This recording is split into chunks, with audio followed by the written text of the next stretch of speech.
Broadcasting from Baltimore, Maryland, this is 5x3 Radio, where strength is for everyone. I'm your host, Emily Sokolinski, owner of 5x3 Training, a strength and conditioning gym in Baltimore, along with my co-host, Rebecca Fishburne, founder of Cornerstone Strength Maryland.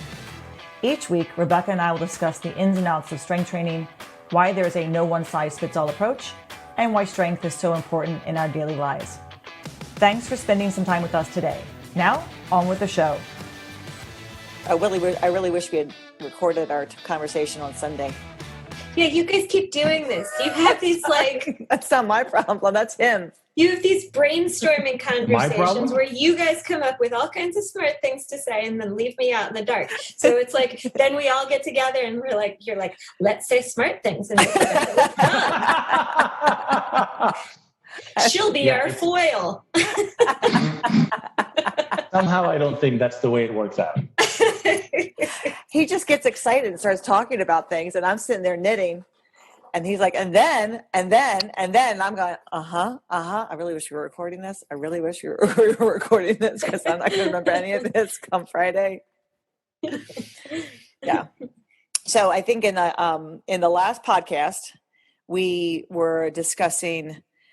You need to do your thing. I'm doing my thing right now. This is the way the thing starts. This is the way the thing starts. This is how we start. It's the lead up to the thing. We just jump right into hello and welcome back to another 5x3 Radio podcast. We are here again with Diego. I think a permanent guest at this point. At best, a summer guest. Once September rolls around, we lose him. Or the topics get boring again. Boring topics, so he's not going to join us then. But he's back again for another question from a listener. And this one, I think we spoke about at the end of the last podcast, what we would talk about. And it was a question from one of our listeners in Texas about RPE. You mean auto-regulation. Auto-regulation. And he said, you and Rebecca mentioned RPE in a couple of your June podcasts, kind of off on the side. And he wanted to basically get our take on what does RPE mean for you? This is what it means for me. And he kind of gave me his email was just like how he regulates himself. But for many people, what does that mean? There's been a lot of, talk about RPE over the, I don't know how many years now. And we've never really discussed it because it's just not something that, comes up in casual conversation while we're talking about things. But we would like to discuss it in terms of auto-regulating oneself. And how does somebody learn to do that when, as Diego and I were discussing on Sunday night, without a coach, when they don't have somebody who is there watching their reps, watching their sets, and helping them to kind of regulate themselves, how to help them with their programming. How does somebody who doesn't have that person, or perhaps even has an online coach, so someone who's not watching them, in real time, but after the fact. So they're training on their own, they're videoing for their coach, but something's going on with their training that week, that day. How do they now decide what to do? If something the program's not going as it should, or the training day is not going as it should, let's say, for what's programmed. So I think, is that kind of where we're thinking of going, Diego? I think that the conversation that Rebecca was not party to. Sorry. Yeah. I'll see if I can read your minds. Sorry, Rebecca. I proposed two restrictions for this conversation. Yes. One, which you just mentioned, is whoever we're talking about is somebody who is not training under the real-time supervision of a coach. So let's rule those people out right now for the purpose of this discussion. And also, I propose that we rule out novices, whatever that means. Yes. So I don't know what definition we want to use of novice, but I don't know. Let's arbitrarily say anybody who's been training less than a year, just some arbitrary cutoff. And I propose that we use those two exclusion criteria because if somebody's training under the direct supervision of a coach, it's probably the coach's job to manage their training, their load, their volume, whatever. So that's not auto-regulated anymore. It's externally regulated, so it's irrelevant. And the novice exclusion, for two reasons. One, I think because if we don't exclude novices, we're going to get hung up on all sorts of things that are not productive discussion. And also, honestly, because I don't think, at least Emily and I, do not give any sort of auto-regulated programming to rank novices. So I don't know that we have a particularly valuable opinion on whether that is a good or a bad thing, because we don't do it. So I figured let's exclude those two populations for the purposes of this discussion. Are you okay with that, Rebecca?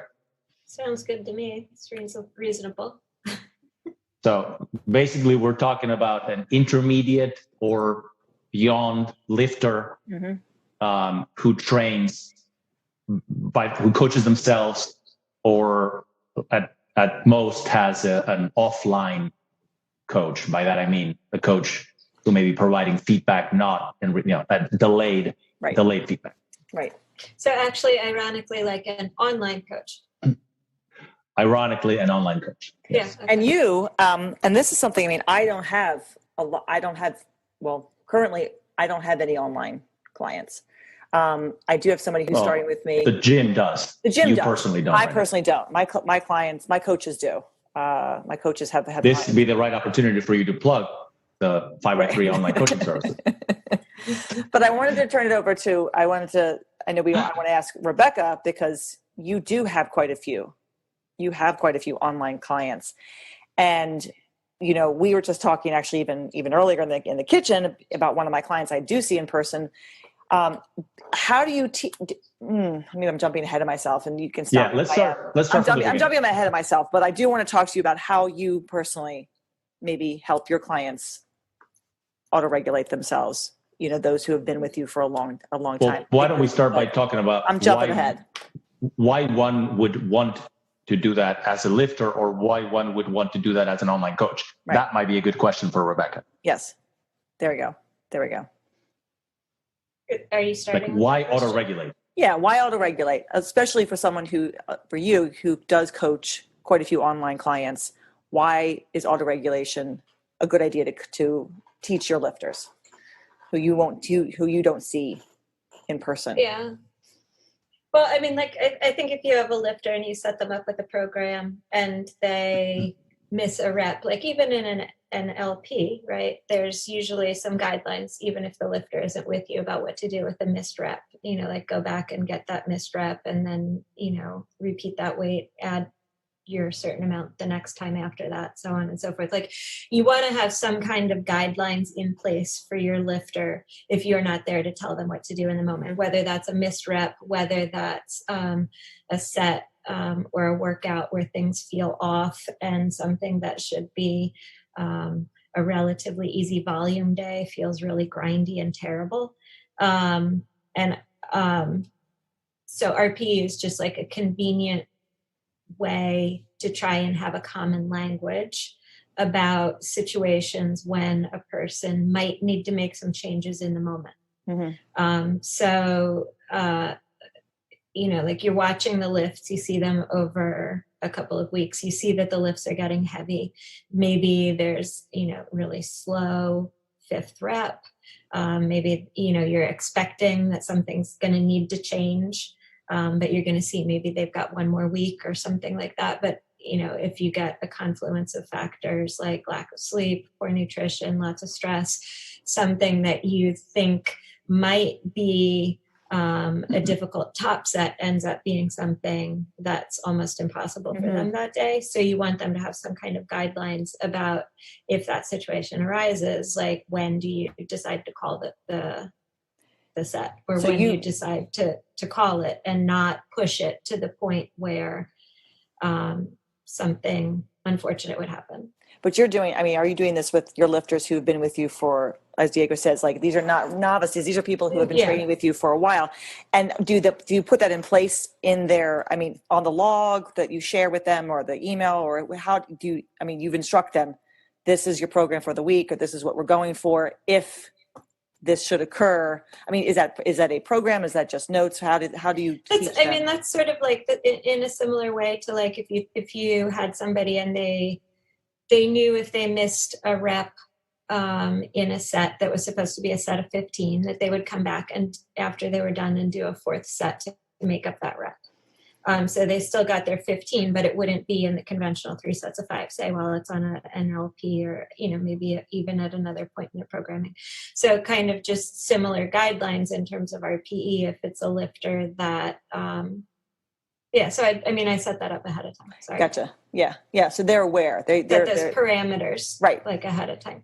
Yeah. Right. Like you'll say to them, okay, this is, maybe even say, I want you to get anywhere between 1 to 3, like top, weight at this top set, let's say. So they're supposed to hit like a single, or they can meet if it feels good. Maybe they'll do a double that day, and then maybe I'm like talking about like a squat. I mean, you set that up for them in their programming. It's already kind of there for them. So they know they're supposed to hit X number of reps, and they have this, they have these reps to kind of go between. Yeah. And then, I will actually also sometimes use that, like near the end of a block, if there's a volume day that I want to be more of a recovery for them. Like I have one lifter who it seems like whenever work stress happens, his lifts are kind of unexpectedly difficult and the RPE is high. And so, there are multiple ways that I talk about RPE with people, and I have a couple different charts that I use. Some of them have to do with, straight up reps left in the tank. Mm-hmm. How many more reps could you do?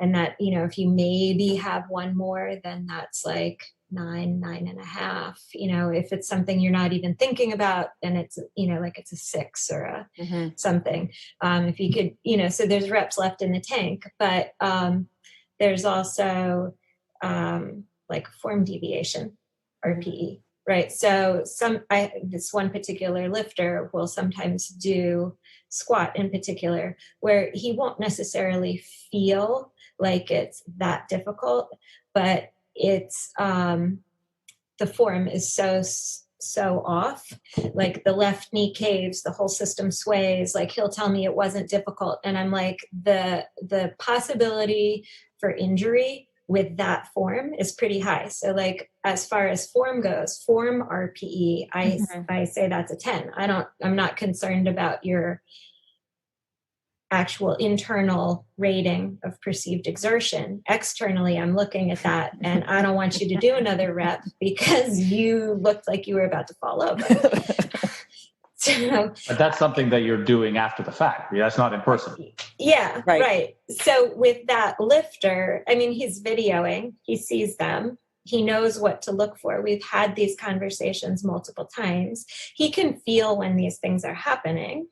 And so he's got guidelines about that. And we've talked about RPE in multiple ways, like not just how he feels while he's in the lift, but, when he's watching the lift, that's maybe more of what you would call like the coach's RPE as opposed to the lifter RPE. So he's learned to read his lifts on video using more of an objective coach's RPE, and can consider them in terms of form deviation.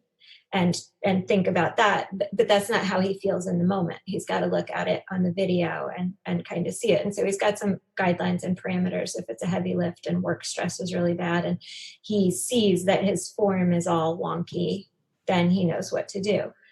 So there's a couple of interesting things there. One is, I think you discussed the fact that your lifter is not left to his own devices, does not rate his sets the same way as you would want him to rate his sets. So you have to communicate with him to say that this is what I call, you will use RPE, RIR, any metric or any descriptor of difficulty. You're having to communicate with him somehow. This is what I call a X, a 9, an 8, whatever it is your target is. That's what generally people call anchoring, right? That's anchoring the scale, because you don't know that your 8 and his 8 agree with each other. So you have to go through a process of educating your lifter on what you mean when you say 8. Yeah. And it sounds Sorry, go ahead. Well, I was going to say, and it goes both ways, right? Like me educating him, but also listening to how he's rating them and understanding and like seeing the play back and forth. Because even though I've consistently, like I've worked with him for several years now, and I've consistently talked to him about his rating for RPE is less than what mine would be. So he'll tell me something is an RPE 7 and it looks like the, bar is going to crash or something. And I'll explain to him why I would give it a different rating. And he's still, he knows he underrates them. He continues to do that. So like I've adjusted also. And if I want him to do something that's an RPE 8.5, I'll tell him 8. And he still thinks he's like upward adjusting, but I know he's not. So do you ever, so with somebody like this who is misrating his, according to you, misrating his, reps in reserve or whatever, do you ever actually calibrate the scale? Do you ever tell him, I want you to do a rep max at this weight because I want to, they're supposed to be an 8, get as many reps as you can. And let's see. Do you ever do that? Like say, do 2 more after that, so we know if it's an 8 or. Well, yeah, exactly. I mean, if you had planned to do, I don't know, a 3 at 8 at 300 pounds, I'm just making that up. The prediction or the guess is that 300 pounds would be 3 at 8, but you tell them, I want you to do 300 pounds AMRAP. Do you ever calibrate the scale? Yeah, no, not with this particular lifter, because when he gets into what I'm describing or what I'm thinking of as an RPE 9, the form on those is deviated to the point where I'm concerned about injury risk. Yeah, so it wouldn't be safe to do that. Yeah. Not with this particular individual. I wouldn't be. Or at least not with whichever lift you're discussing. I mean, maybe if you're having the person do chin-ups, maybe the risk of form deviation resulting in injury is much lower. So maybe not worried about that. Like you don't make it all the way up to the bar. Who cares? Right. Yeah, exactly. So maybe would you calibrate the scale there? I mean, that's a good idea. I don't know. I don't know about the translatability. I could try it. I could see. Oh, well, no, I don't think it would translate to like squats, but at least you would have a proper scale for chin-ups or whichever thing you're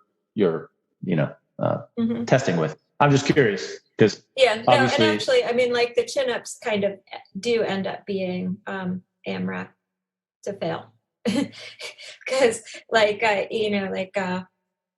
I'll say, okay, that set of 10 looked good. Let's try it with a weight next time. See how many you get. Yeah.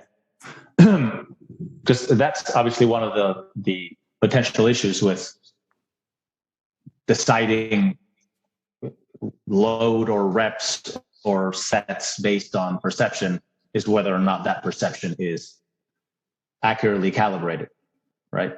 So that's something that people are concerned about. And obviously there's some literature and stuff at this point, which is partly why I wanted to exclude novices, because novices have no idea how hard things are. Right. That's everything's hard. Completely expectable, and therefore we should not worry about that. Yeah. So you've described so far use of RIR, RPE, something like that, for the purposes of keeping your clients safe, I guess. That's basically what you seem to have described. You're concerned with the form past a certain RPE. Yeah, I mean, like that would be one instance or one example that kind of maybe more pertains to the intensity day. But sometimes if someone like an online lifter has been experiencing a lot of additional stress or poor eating or something, and I want their light day not to be a whole crap ton more additional stress, I might say like, okay, your heavy lift this week was your Monday heavy lift was more challenging than we expected, and the light day, we don't want that to be even more taxing. So I might do something like that, auto-regulate on a day when a lifter, or in a week when a lifter is experiencing significant stress or impaired recovery. I might have them. And what are you regulating? The load, the reps, the sets, all of the above? Usually the load. Like I would generally keep the same rep set scheme. But if they do their first prescribed, kind of like you would do in the gym when somebody shows up at the gym and they do the weight that is set on the program and just things are wonky, right? But I'm not there to look at it and say that looks wonky. So if they're working on their own and things feel wonky, let's pull it back a little bit. So, maybe you do the first volume set, which ideally I would say would be around a 7.5 for a volume lift, for 5 sets of 5. And if that ends up being like a 9 out of the blue, take some weight off. Find something that's not,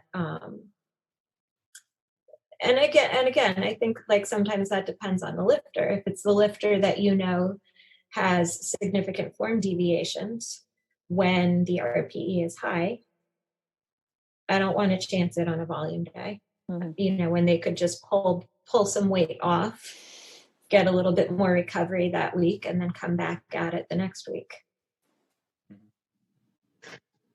The reason I ask is that obviously if not the originator, I think the originator, certainly the most prominent early user of RPE for the purposes of programming strength training, powerlifting, is Mike Teixeira. And the way he would originally use it is he would use it as a gauge of readiness, but then also primarily as a way to modulate training volume for the day, not training load as much. Yeah. So his early stuff is, but you're only doing 3 today because you hit RPE 9 on the 3rd. Yeah, normal he would do like pretty common early Mike Teixeira strategy is you would do a set at RPE whatever the prescription was, 8, 9, whatever, and then take X% off and keep doing sets until the RPE rises back to the original prescription. So that would just auto-regulate the amount of volume. And obviously, if I take a bigger drop, I'm going to do more volume. If I take a smaller drop, I'm going to do less volume. But regardless, it's going to control the amount of volume that I do without changing the load.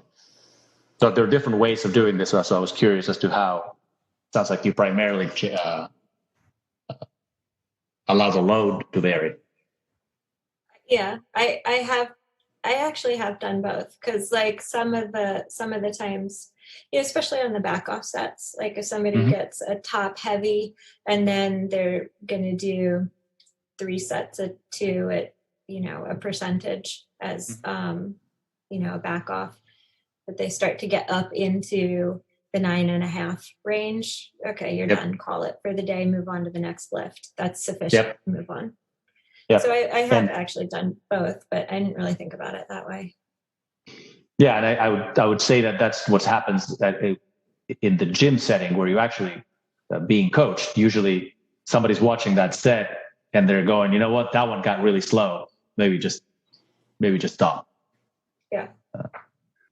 We also know that there's, in trained, experienced lifters, pretty good correlation between bar speed and RPE. Reported RPE. It's obviously not perfect, but it's reasonable.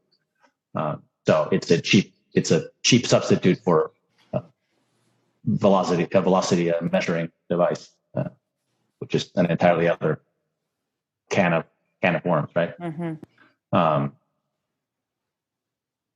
Okay, that's interesting. You've been very quiet, Emily. I've just been listening to the conversation and taking it all and thinking. about. Yeah, like you guys had the conversation, then you put me on the spot. No. But the thing is, it's no, we were giving you an opportunity to shine, Rebecca. As I said, yeah. we have online clients. I don't personally have any online clients. I will be working with someone soon, but so all my work is done in person with people who I can see, immediately how to help them regulate their training, especially my lifters who have been, and I do it with my novice lifters. They don't know what that's called. They haven't been taught that. I tell them what to do. But then my lifters who have been with me for a year plus, 2 or 3 years, they can easily regulate themselves. I can give them a program, and I can give them a guide, and they hit those numbers as the program calls for. I don't need to hold their hand doing it. Whereas, my newer lifters, I do it. That's why we're not talking about novices. Those people are just told by me what to do. But I want to talk about now what happens. How do we help people who don't have coaches, either online or in person, who are training at home on their own? And these are the people who are asking questions on like the Facebook page, right? They're asking questions on powerlifting pages or starting strength page or whatever the page is about. I did this, and what do I do now, right? And they're getting all this feedback from various people. How do we help those people who maybe these people have been training for a while, but they've never had a coach, or maybe they worked with one for a short period of time and they never got to that place where they needed to learn how to auto-regulate their own training. Do we want to talk about that? Like, how do we help those people? What are some things that they can start to think about, or they should be thinking about with their training as they continue to do this? This is the tricky part, right? Can we first establish a little bit why? So we jumped into discussing, I guess, in particular, Rebecca's practices with her online clients. I think this. Why should we do this? But both you and Rebecca used the word. Well, I give somebody a program, and so it seems like the alternative to auto-regulation is, because that's what I would like to understand. It's like, do we have to auto-regulate? And if not, what is the alternative? It seems like the alternative to me to auto-regulation is to follow a written program as is, right? That's sort of the alternative. If somebody else is regulating you. And let's narrow this down even more. Like, okay, you don't even have an online coach. You just go to the gym and you manage your own coaching. Or if you have an online coach, it's just like you bought a template kind of thing, right? So there's the program. Right. So that's the alternative to auto-regulation, in my mind. So why would one need ever to auto-regulate if one could instead just follow a program? Well, I think because even following the program, I mean, it's just numbers on a piece of paper. That program doesn't know you're weak. That program doesn't know that you only had 5 hours of sleep. The program doesn't know that you were sick. But even if I sleep, let's even assume that you're sleeping well, you're eating well. Let's say all that stuff is fine. Let's say that we don't have that much variation due to that. Even then, you've seen the first slide that I use in our programming thing is a programming workshop or programming talks. The definition of programming is the unreasonable expectation that you can predict client performance 12 weeks out, right? So if you're doing a quote unquote program from a spreadsheet, from a well-meaning coach, from anybody, it doesn't matter whether they're the most experienced or the least experienced person putting together that program. That program does not have a way of predicting the future. It's making some assumptions about the way you're going to react to the stimuli that are laid out in the program. Right. And based on those assumptions, it makes some progression recommendations, because any program that's not completely stupid has some progression to it, right? So it makes some recommendations on progression based on some assumption. And oftentimes that works, but then eventually it stops working. Right. So and then what do you do at that point? you what do you do? You have a number of choices. You can you can just buy a different template, right? You can do Shako for a while, and then you can do Smolov, and then you could go to a different Russian. Or maybe the program itself has some way of structuring blocks, but again, it's built on certain assumptions where it doesn't see you, so it has to make assumptions about your rate of progress. And the way that anybody gets in trouble with any program is when the rate of progress, for whatever reason, does not match what the program's prescription is. Right. So the rate of progress that they're actually reaping is less than the rate of progress that the program is expecting of you. That's when you get in trouble. That's when things don't keep going forward. On top of that, if you throw, as you suggest, variability from other factors that are outside of the purview of the program, food, stress, sleep, whatever else it may be, then you have a pretty wide range of circumstances where you may be asked to do something by the program that you are not currently able to do. The more advanced you are, the more likely that is to happen, which is partly why we're excluding novices, because novices usually are working well below their actual capability. Right. So the program can ask all sorts of things that would be unreasonable for a more advanced lifter. But since the person is such a novice, they're working with so much headroom. Even if you push them a little too hard, they can still do it. Right. But that's no longer true once you're not a novice. So I propose that this is where auto-regulation comes in. It's not an if, it's almost the only thing you can do. Once you get to a point where you can't just slavishly follow the assumptions of a program that was written without access to real-time information about your progress. Right. Right. So that's my thing. But how does one do that? That's why you need to auto-regulate. Yeah. How does one learn to auto-regulate? And to help, because that's good. They're going to hit the wall. They're going to do it. They're running a program and they're eventually going to hit a wall.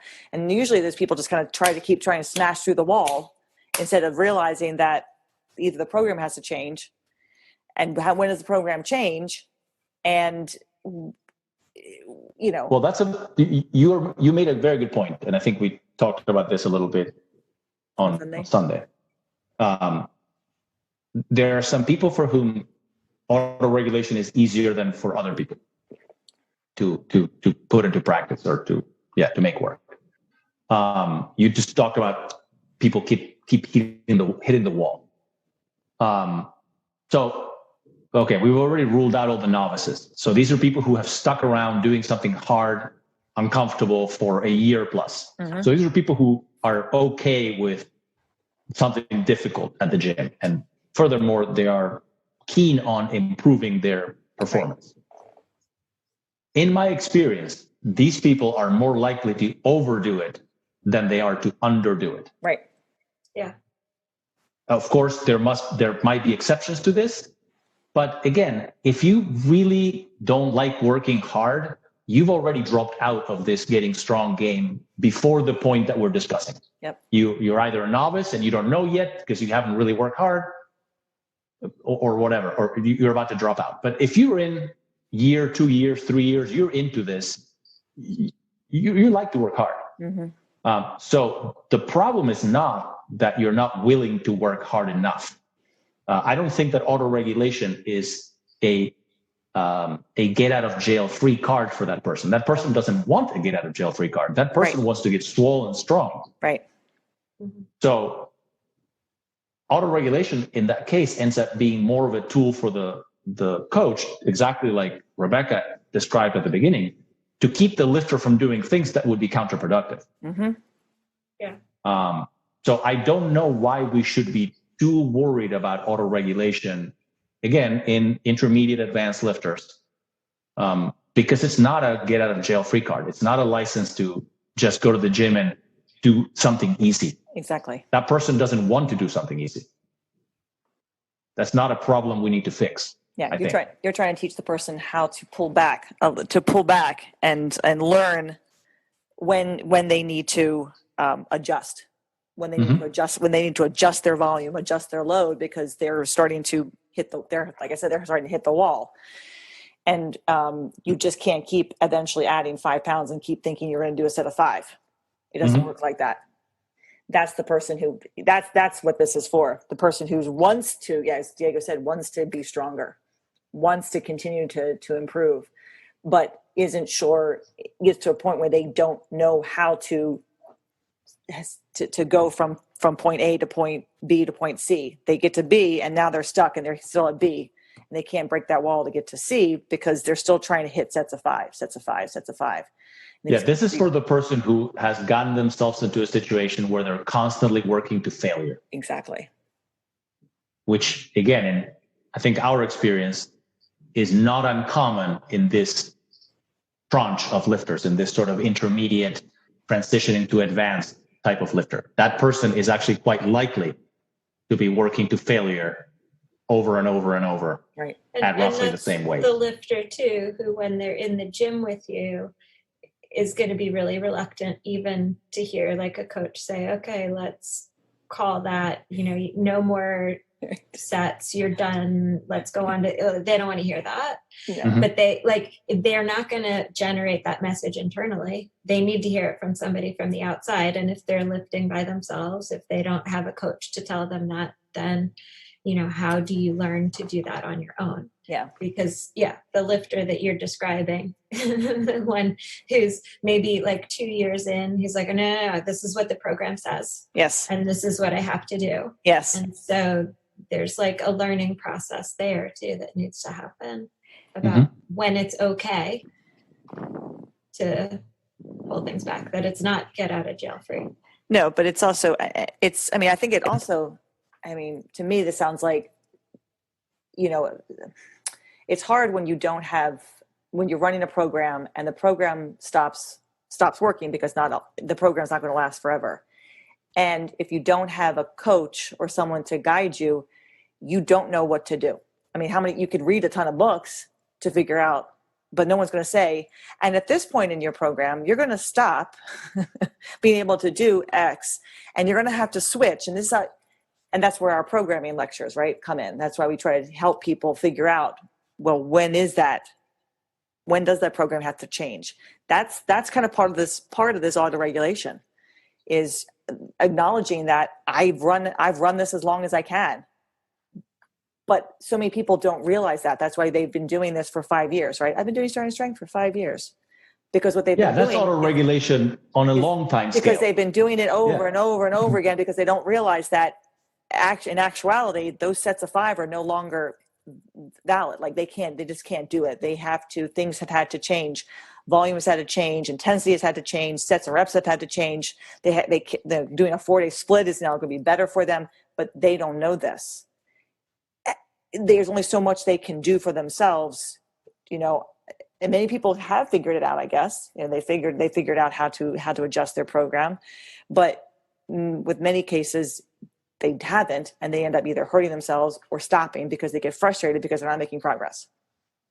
Am I right? Or because you are. And I think you're describing auto-regulation on a long time scale. Right. That either wholesale changing from one program block to a different program block, or a slowly evolving and adapting program. Whatever your programming style is, you can think of that, if you're doing it for yourself, as auto-regulation on a long time scale. And I don't think anybody has a problem with that. I don't think anybody gets hives when that is mentioned. Right. Unless somebody is, switching programs every week, which doesn't count, because usually training programs have longer time horizons. Right. I think where people get hives is where the auto-regulation is at the intra-session level. Mm-hmm. Because even in the session-to-session level, there are, or week-to-week level, right? There are many programs that have built-in mechanisms for estimating how you should progress either from one block to the next. Maybe you do a block, and then at the end of the block, you test your maximums, and then you apply a percentage for the next block. Or maybe you do some sort of rep test, and based on the number of reps that you get, you use an adjustment for the next week or the next block. Right. There are many such strategies, and some people like them, some people don't. But I don't think anybody gets into their panties in a wad over those. I think it's the intra-session. I say that so much. Auto-regulation that people get really upset with.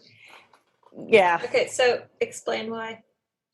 Oh, I don't know why, but I'm just describing what I observe, right? I mean, wouldn't you agree with that? I think that people are super upset about, like in Jim Wendler's 531, you do, there's an AMRAP set, and you kind of use that AMRAP set to calibrate the incremental loading, right. Whatever. And I don't think that gets people very upset on the internet. But when I see people discussing intra-session regulation, primarily based on RPE, RIR, whatever you want to call that, or honestly, even velocity-based training, that gets people much more upset. I think that for the RPE, RIR is the certainly in the RPE is the perceived exertion, right? The fact that there's a perception in the name of the technique, which is why I was asking Rebecca about whether her lifters ever calibrate their scale, because I think the concern is that is the scale going to be accurate enough so that the modification that you make ends up having a positive outcome, as opposed to the estimate is so far off that the modification that you make is detrimental. I think that's the concern, right? Yeah. Like that it becomes like too easy. Correct. Yes. Now, again, in my experience using forms of auto-regulation with lifters, my experience has been the opposite, that if anything, it becomes too hard. So if I tell somebody to do it 3 at 8, so I should say again, we're talking about people here who are not a novice, and they're trying to get stronger or bigger. So they're actively trying to get better at this. So the bias in the program should always be for progression, right? So what I tell somebody is, if all things being equal, add weight, right? But what I'm telling you to do is, let's say 3 at 8.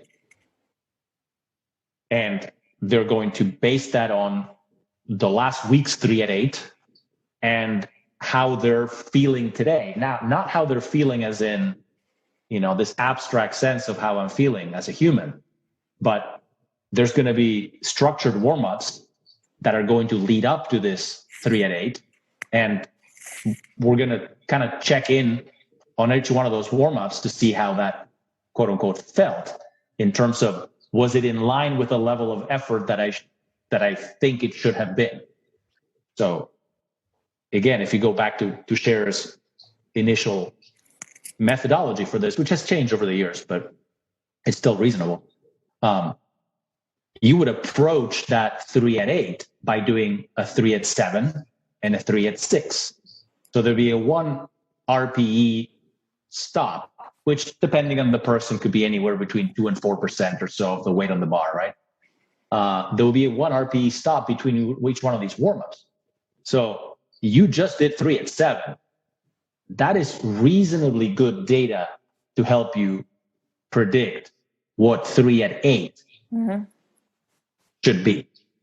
And maybe it's not even all based on perception. Maybe it's like Rebecca said, maybe you're filming your sets and you just look at the bar speed on your previous set and use that to determine what your next set should be. So really, at that point, it's not so much a perception. You can kind of put the coach's hat on in between sets, look at the video and say, you know what, that felt bad. But when I look at it, the bar speed was just the same as it was for the previous set, which was a lower weight. So it's fine, right? And again, the default bias should be for progression, either the load increases if the progression is geared towards strength, or the volume may increase if it's geared towards muscle growth or whatever. But in my experience, people are more likely to undershoot their RPE. So you tell them to do 3 at 8, and maybe last week or the week before, you looked at it and are like, yeah, you know what? I really do think you had 2 more reps in you. And this week, it's getting slower. And the next week, it's getting slower. And they'll keep calling it 3 at 8. And at some point, you're like, look, I know you're calling it 3 at 8, but I'm looking at you, and now we're half the bar speed that we were 3 weeks ago. This can't be an 8. And that's what happens most often, I think, with the people that we give this type of programming to. It's not the opposite. It's not the fact that the person keeps doing the same weight over and over. They keep adding. What we tend to see is the occasional dip. Like if there's an 8-week training block, maybe on 1 or 2 of those weeks, the person will go down in load or reps, whatever, will down regularly. But most of the time, I find people tend to be on target or get overly ambitious. Mm-hmm. I don't know if that agrees with what you see, Rebecca. Yeah, I mean, and the couple of lifters that I've worked with the longest that I've also been able to work with in person but are primarily online, like it's been a several year learning process for them about themselves too, about how they typically overshoot, underrate their RPE. They've had to learn different ways to look at it. That's why I tell them to watch the video, look at the video, look at it sort of more objectively. But yeah, typically it is well, last week it was an 8, so this must be an 8 too. Even though when you watch on the video, I don't know, the bar comes off the shins a lot more on the deadlift, or rolls, whatever it is. The system sways while they're squatting. Something that they can see that doesn't look right, that they need to learn also is important information about how to understand RPE, bar speed, form deviation, in addition to just that felt heavy, or that felt like crap, or I didn't want to do it, but I did. So it must have been a lower RPE than I expected because I did it. Survivorship bias. Yeah, it's a survivorship bias. I finished the set, therefore it must have been an 8. Yeah. Yeah, it's such a... obviously, Diego was like, RPE, I didn't want to talk about this, people are blah, blah, blah, RPE, screw your feelings kind of thing, but that's not what we're talking about. I mean, we're not talking about screwing your, your feelings. It literally has to do with, the weight on the bar today it's not the same weight as it was last week. You change week to week. We change week to week. I mean, things happen week to week. It's especially as you get, more and more into this, as the weight gets heavier and the volume increases. In the beginning, everything feels heavy. You have no idea what you can, what you are capable of doing. By the time you get a couple of years into this, you are more aware of what you're capable of doing. And you have to be more aware of when you have to back off, because pushing yourself, as you were talking about with your client, Rebecca, to the point of injury, you possibly could do something big just to grind out another rep or so. And you're realizing the form is just, shit. Some of my lifters who are getting into the year into their training are starting to figure that, they'll rack the bar after the 3rd rep, realizing, okay, that was it. I've got 3 today. I got a top triple. And because of just where things are right now in their program, where they are in their life, as far as, work goes, schedule, they're starting to recognize that it's, things have to change, and they might change week to week. The next week, that set of 3 will turn into a set of 5. Just because everything kind of was, falling into place. I have a lifter who squatted this past week, his top set looked so easy. And the week before that, 5 pounds less was just, a struggle. I mean, barely got the set of 5. What happened from week to week? Well, he's just still following. Right. We discuss, when we talk about programming, right, we talk about the fitness fatigue model, right? So fitness is your underlying capability, Right. however that could be measured. And fatigue is anything that depresses that capability. And the combination, the sum of those two is your performance, right? So your performance is your fitness minus your fatigue. Right. Being very loose with terms here, but that's roughly how that goes. And the fitness depends on a number of things, many of which are relatively slow moving, but some of them can be a little quicker moving. And the fatigue depends on a lot of things, some of which can move very quickly. As Rebecca was saying, like if you didn't eat or didn't sleep properly, your fatigue can be rather high very quickly, right? It can change day to day. So your ability to perform has a range of variation. Obviously, if you're very strong, you're going to be pretty strong even on a bad day, and you're going to be really, really strong on a good day. But there's a band of performance that you can expect to see, performance variation that you can expect to see day to day.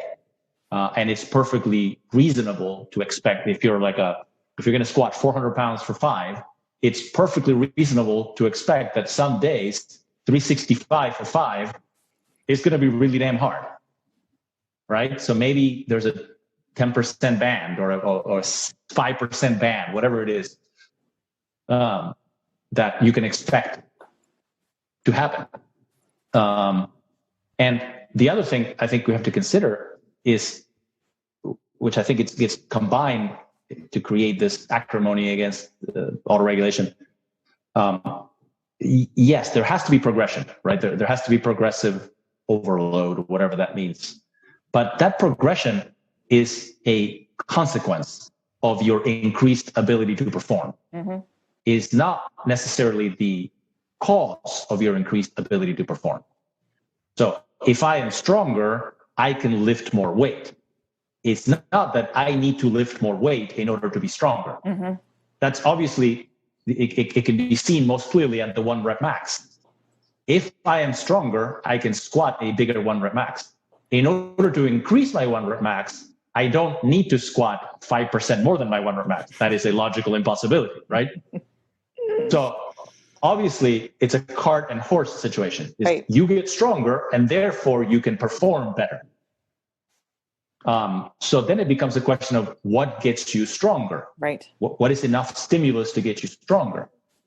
And it's easy to confuse the situation from a novice to not a novice. A novice is working so far under their actual capability, mostly because they're uncoordinated, they don't understand how to move, so forth and so on, that in order to do more, they have to do more. Because they have to discover that headroom that exists above them that they don't even know exists. The more advanced lifter doesn't have that much headroom. They need to push that ceiling higher. In order to push that ceiling higher, they need to work at a certain level of effort. But it is unreasonable to say that level of effort has to constantly increase in order for them to be making progress. So if I squat 400 for 5 today, it is unreasonable to say that 400 for 5 next week is going to have no positive impact on my strength. That is silly. 400 for 5 is heavy today, and it's heavy again next week, and probably heavy again the week after that, and one after that too. Right. Now, obviously, if I am making progress, how hard it is decreasing over time, right? Because it was really hard this time, and next week it's still pretty damn hard, but not quite. And then, and at some point, lo and behold, what was 400 for 5 at RPE 9 is now 400 for 5 at RPE 8. And that is progress. That means that now I can go do 410 for 5 or whatever it is, right? Because I have gotten stronger. And now in order to squat a set of 5 at RPE 9, it needs to be 410 because I am stronger. So it's not the other way around. So I think sometimes people are scared that this turns into, I'm just going to keep squatting 135 until it feels really good. Mm-hmm. And that's what you hear from a ranked novice. But Yes. you don't hear that from an intermediate to advanced lifter, because they don't want to squat 400 for 5 until it feels better. They want to squat 410. Right. Right? But the reality is that the amount of time it takes for them to go from 400 for 5 to 410 for 5 is an unknown period of time that neither you, the coach, nor they, the lifter, can predict ahead of time. So in order to get that 10-pound increase, they're going to have to work X amount of time, and none of us knows how long that is. Mm-hmm. So autoregulation is a way, not necessarily the only way, to calibrate the rate of increased workload to the rate of increased capability, and to adjust for the fact that there is a range of capability, day-to-day variation, that depends on factors that we can't control. Right. That's how I see it. Yeah, that makes good sense. Yeah. Yeah. I don't know how much we talk about this. Well, I guess we don't talk about this too much at our programming lectures because it's so short. But did we talk about this at all during the programming workshop? We didn't get a chance to. No. We were still rushed. I can't remember. So rushed. Yeah. We definitely did discuss the fact that progressive overload works backward from the way people often think about it. Right. Again, I think when you think about it in the terms of 1 rep maxes, it's obvious. If my 1 rep max is 100, it would be silly to tell me, well, go squat 102 and then your 1 rep max will go up. Right. Well, no, all I can do is squat 100. My definition is my 1 rep max. That's right. Right. So I got that for 1 rep. When we start changing the rep range down to 5s and 10s or whatever, then people somehow don't realize that the same principle is at play. In order to do more, I have to have made an improvement in my capability before I can demonstrate an increased performance. Right. So progressive overload is simply the consequence of the fact that I have made an improvement. Mm-hmm. And I guess implicit in that, well, it's not implicit, but most of the time we tell people not to work to failure. Like Rebecca said, maybe for safety reasons. I think there are other reasons not to work to failure. I think that you can do more work in a given training period, whether that be a session or a week or a block, if you don't always work to failure. Because working to failure takes away from you a lot more than working a little bit farther away from failure. And you were just discussing earlier at lunch, you were talking to me about one of your clients, how you keep him away from failure, because if he goes to failure, then the rest of his training session is shot. Right. Yeah. Yeah. Older client. And, and that could be a younger client too, but definitely for an older client, I have to kind of really find that balance between how much I'm allowing him to do as far as like how many reps he really has. I don't want him grinding too much, especially, when it comes to benching or pressing, because he will try to push himself and I have to really put the kibosh on and tell him to rack. And this is somebody who left to his own devices would completely keep pushing that hit that wall with, 300 for 5 on the deadlift. Until he gets 300 for 5 on the deadlift, he's not going up. Well, he hit 330 for a single today because he stopped doing that. But that took a coach. That took someone to tell him what to do and regulate him, but he's starting to learn. I was able to say to him after he did that heavy single, he went down. I said, you have do 3 to 5, because he did a triple last week. I said 3 to 5 reps. That's what I want you to hit. And I said, he goes, I know, you taught me well. I'm not going to push myself to failure. I'm not going to grind out a 5th rep just to get that 5th rep. And sure enough, I watched him from across the gym, hit 1, hit 2, hit 3. He went for the 4th one and he stopped. And I just couldn't, it was perfect, because then he saved himself for that next set that he had to do with a little bit lighter weight. And he flew through that and then moved on to his, his squatting. This is a 72-year-old man, right? This is not a 25-year-old man that I'm working with. But he's someone who is starting to understand where we are going with his program, where we're going, how much better he is at those other weights. It's not looking at where the weights are now. He's looking at just how he leads up to that, what he's able to do now, where he, as Diego was saying, he's made progress because now he's hitting, heavier weights, but it's the weights that he is now hitting after that really means more because he's stronger. Weights that were 10s are now 6s, 7s. But that took time to get that into his head, to help him understand how we're progressing his training and how he's a part of that. And he has to learn to work with me, with himself. And it's made all the difference in how he trains because he's no longer, frustrated. There's nothing that frustrates him. He wants to do well. He's that person who wants to be bigger and stronger at 72. He wants a 225-pound bench. He said, actually, if he could just bench 160, he'd be happy. That's his goal. He wants to be able to do more. So learning to being able to teach him how to, learn to work with himself week in and week out. There was a week where he had a really rough week. Squat was off, bench was off. He threw his hands up, was like, he still got the work in. We still got the work in. The next week, everything was, was perfect, was great. He doesn't get upset anymore. He's learned for himself how to deal with his own training and how to deal with his weight week to week. And that there are going to be weeks where it feels really heavy. And the next week it doesn't feel so heavy. And then next week, he's ready to go up. So perfect example of that. But he had to learn that. And that's something that is difficult for someone who's, and he's not been lifting for quite a year yet, but he's done CrossFit in the past at 70. Yeah. So he knows that. But this is, but he's going to be a very good lifter and, he is, but give him another year or so and it's where he's going to be will probably be pretty remarkable because he's just already starting to be a much better, trainee when it comes to his own training.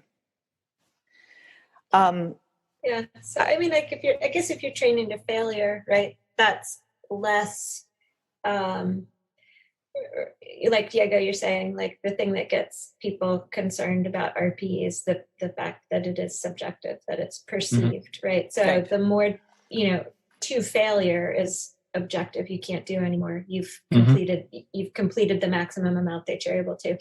But if you give people more different ways to consider rate of perceived exertion rather than just like how it feels, right? Like if you can show them on the video, like they look at the video, they get sort of more of a coach's eye view and consider things like bar speed, form deviation, any sort of like physiological signs that they might observe. Like if their face is beet red and their eyes look like they're going to pop out of their head, well, okay, that's a 9.5 or probably a 10.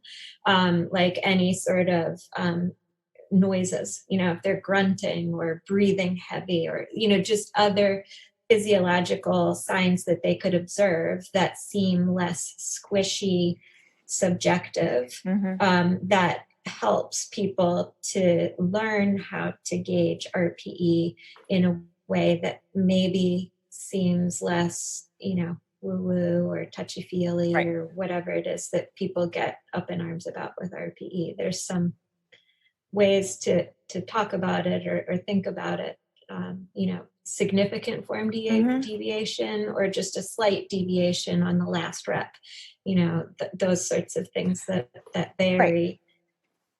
I mean, ultimately, and I think we have to end here soon. Ultimately, I'm trying to make my clients, my members, independent lifters.